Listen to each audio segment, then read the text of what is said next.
안녕하세요. 저는 결혼 3년 차 주부입니다. 평범한 가정, 평범한 부부로 조용히 살고 있었어요.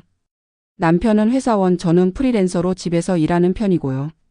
솔직히 말하면 저희 부부는 그렇게 애정 넘치는 스타일은 아니었지만 큰 문제 없이 잘 살고 있다고 생각했어요. 그런데요, 그날 단 한 장의 사진 하나가 제 인생을 송두리째 바꿔놨어요. 시댁 단톡방이 있었어요.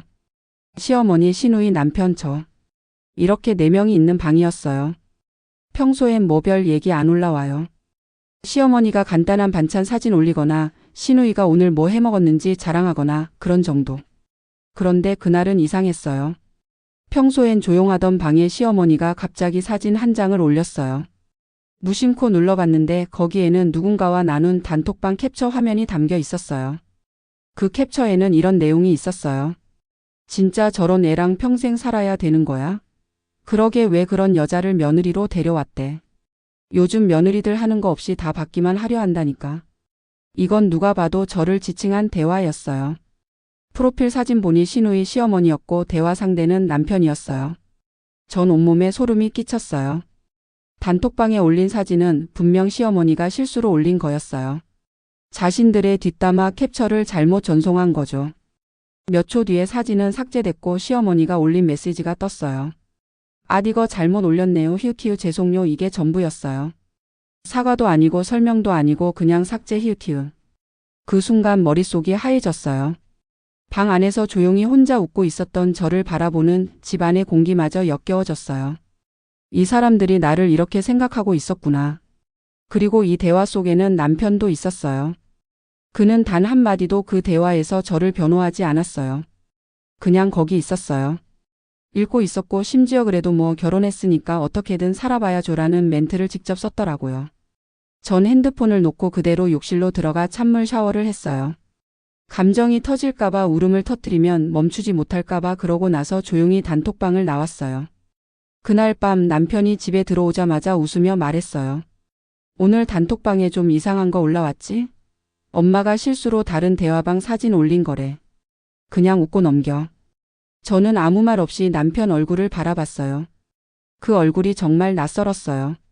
내가 사랑해서 결혼한 사람, 힘든 시간 함께 버텨온 사람, 이 사람이 나를 어떻게 보고 있었는지 그제야 알게 됐어요.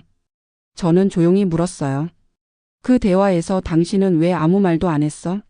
남편은 당황했어요. 그거? 그냥 괜히 말 꺼내면 더 시끄러워질까 봐. 너한테 직접 말한 것도 아니잖아. 그냥 가족끼리 말장난처럼 한 거야. 저는 웃었어요. 말장난. 그 사람들에게 나는 그냥 비웃음의 대상이고 가족이라는 이름으로 모욕을 정당화하는 장난감 같은 존재였던 거죠. 그리고 그 순간 마음이 딱 하고 끊어졌어요. 다음 날 저는 아무 일도 없었던 것처럼 일상으로 돌아간 척했어요. 평소처럼 아침 차리고 남편 도시락 싸주고 다녀와 인사도 했어요. 그런데 속은 끓고 있었어요.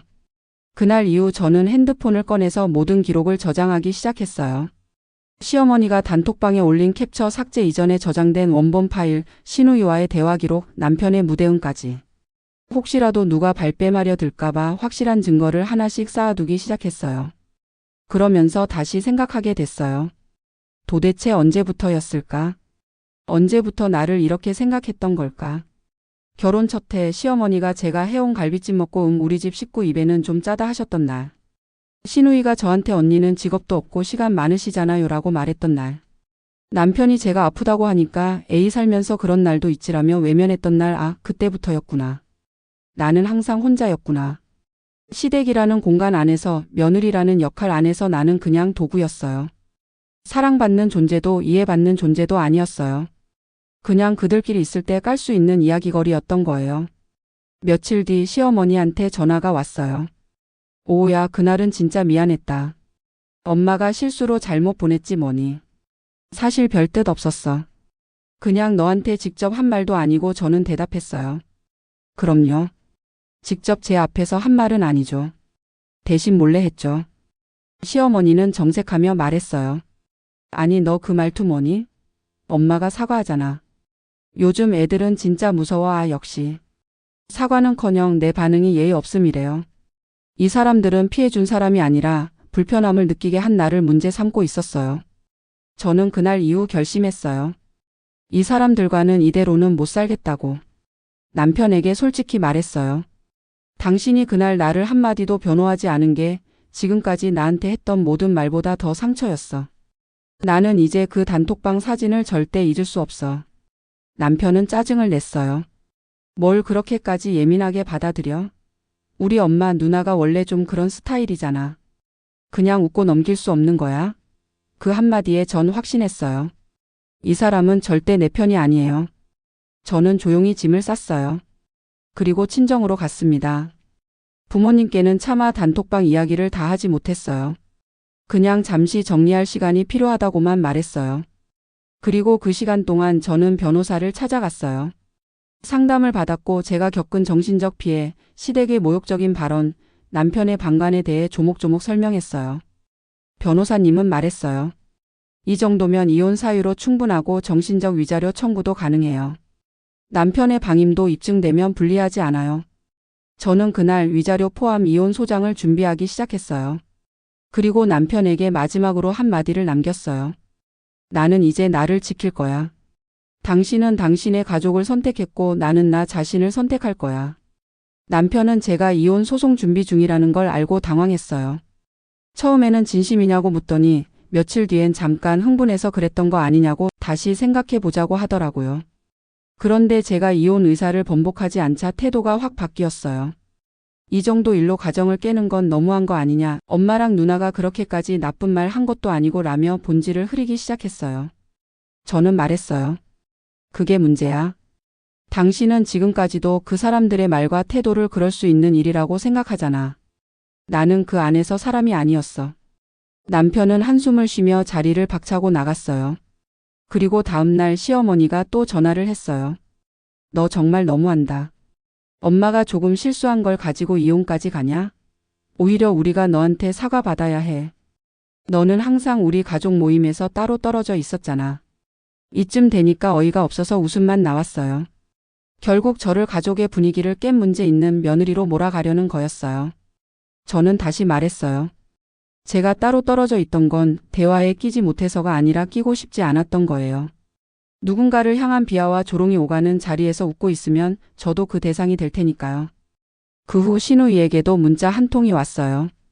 그날 사진은 엄마가 잘못 올린 거고 나도 딱히 언니를 싫어한 건 아냐. 그냥 가끔 좀 답답하다고 느낀 건 사실이지만 언니도 인정할 건 인정해야 되는 거 아냐? 저는 그 문장을 캡처해 변호사에게 보냈어요. 그 한 문장이 이혼에 있어 정당한 사유를 보완해 줄 수 있었거든요. 변호사는 말했어요. 이런 말 하나하나가 쌓이면 결국 당신의 선택을 뒷받침해 줄 수 있어요. 너무 잘하셨어요. 그날 밤 전 처음으로 꿀잠을 잤어요. 그동안 마음속에서 끓어오르던 억울함, 외로움이 조금은 가라앉은 듯 했어요. 며칠 뒤 이혼 조정 기일이 잡혔고 남편은 조정 단계에서 이혼은 하되 위자료는 인정할 수 없다고 주장했어요. 변호사는 차분히 대응했어요. 정신적 피해와 모욕적 발언, 남편의 묵인과 방임까지 증거로 확보되어 있습니다. 조정이 원활하지 않으면 소송으로 넘어가겠습니다. 그러자 남편은 조용히 고개를 숙였어요. 그 순간 저는 마음속으로 되뇌었어요. 이 사람은 끝까지 나를 이해하지 못했구나. 내가 왜 이렇게까지 했는지, 왜 눈물로 결심을 해야 했는지 모르는구나. 저는 조정에서 정식 이혼에 합의했고 위자료와 함께 신혼집의 정산도 일부 조정받았어요. 생각보다 많은 금액은 아니었지만 제 마음의 정당함을 인정받은 것 같아 충분했어요. 그 후 남편은 짐을 빼갔고 저는 조용히 혼자가 되었어요. 처음엔 공허했어요. 이렇게까지 했어야 했나? 라는 생각도 들었어요. 그런데 며칠 후 아침에 눈을 떴는데요. 아무도 나를 평가하지 않고 누구의 눈치도 보지 않아도 되는 하루가 시작된다는 그 기분이 너무 좋았어요. 저는 혼잣말로 말했어요. 잘했어. 수고했어. 드디어 끝났어. 저는 이혼 후 처음으로 제 일기를 다시 쓰기 시작했어요. 누군가에게 보여줄 것도 아니고 SNS에 올릴 것도 아니고 그냥 저 혼자 읽고 쓰는 일기. 거기에 이런 글을 썼어요. 나는 가족이라는 이름 아래 무너지고 있었다. 단톡방 하나가 그걸 눈뜨게 해줬다. 고마운 일이다. 덕분에 나는 나를 구할 수 있었다. 주변 친구들 중 몇 명은 말했어요. 그 정도 가지고 이혼까지 하는 건 좀 너무한 거 아냐? 솔직히 시어머니랑 며느리는 원래 그렇게 티격태격하는 거잖아. 좀만 참고 넘어가면 되지. 너도 애 있는 것도 아니고. 그 말을 듣고 저는 속으로 생각했어요. 그래. 그 정도라고 생각하는 사람들 때문에 세상에 수많은 며느리들이 스스로를 탓하며 사는 거구나. 그 정도가 쌓여서 사람 하나를 무너뜨리는 거라는 걸 직접 겪어보지 않으면 몰라요. 제가 가장 괴로웠던 건 시어머니나 시누이의 말이 아니었어요. 바로 남편의 무반응이었어요. 그 어떤 말도 하지 않았고 제 편에 서지 않았고 결국 저는 스스로를 지켜야 했어요. 지금은 후회 안 해요. 오히려 너무 늦기 전에 나와서 다행이라고 생각해요. 이혼 후 저는 일에 집중하게 됐고 제 이름으로 된 작은 사업도 시작했어요. 요가 자격증도 따고 혼자 제주도로 여행도 다녀왔어요. 누구의 허락도 받지 않고 누구의 눈치도 보지 않는 인생. 제가 그렇게 원하던 삶이 바로 이거였구나 싶었어요. 그리고 어느 날 정말 우연히 시어머니와 마주치게 됐어요. 시장에서 마주쳤는데 제 모습을 보고 깜짝 놀라시더라고요. 저는 웃으며 인사했어요. 어머니 잘 지내시죠? 시어머니는 저를 쳐다보며 말했어요. 아직도 우리한테 화났니? 너만 손해받지 않니? 저는 조용히 대답했어요. 아니요. 전 지금 너무 잘 살고 있어서요. 저는 아무것도 잃지 않았어요. 오히려 얻었죠. 제 자존감, 제 인생 그리고 자유요. 그 말에 시어머니는 아무 말도 못하셨어요. 사람은요, 끝까지 본인의 잘못을 인정 못하는 경우가 많아요. 하지만 괜찮아요. 저는 이미 인정받았으니까요. 법적으로 제 선택으로 제 삶으로. 그리고 무엇보다 스스로에게. 저는 그날 이후 더 단단해졌어요. 그리고 제 사연을 글로 쓰기로 결심했어요. 나처럼 멍청하게 참고만 했던 누군가가 이 글을 보고 마음을 다잡을 수 있길 바랐어요. 말 한마디, 사진 한 장, 무심코 넘긴 행동 하나가 누군가의 인생을 바꿀 수 있어요. 그리고 나는 그것을 참지 않고 바꾼 사람이 되고 싶었어요. 여자, 이제 저는 웃으며 말할 수 있어요. 시댁 단톡방에 잘못 보낸 사진 한 장, 그걸로 나는 나를 되찾았습니다. 어떤 사람들은 말할 거예요. 그래도 가정은 지켜야지. 하지만 저는 말할 거예요. 가장 먼저 지켜야 할 가정은 내 마음이 사는 곳이라고. 그 마음을 무너뜨리면서까지 지킬 가정은 더 이상 가정이 아니라고. 이 글을 보고 있는 당신도 언젠가 같은 상황에 놓인다면 꼭 기억해 주세요. 우리는 참고 살기 위해 태어난 존재가 아닙니다.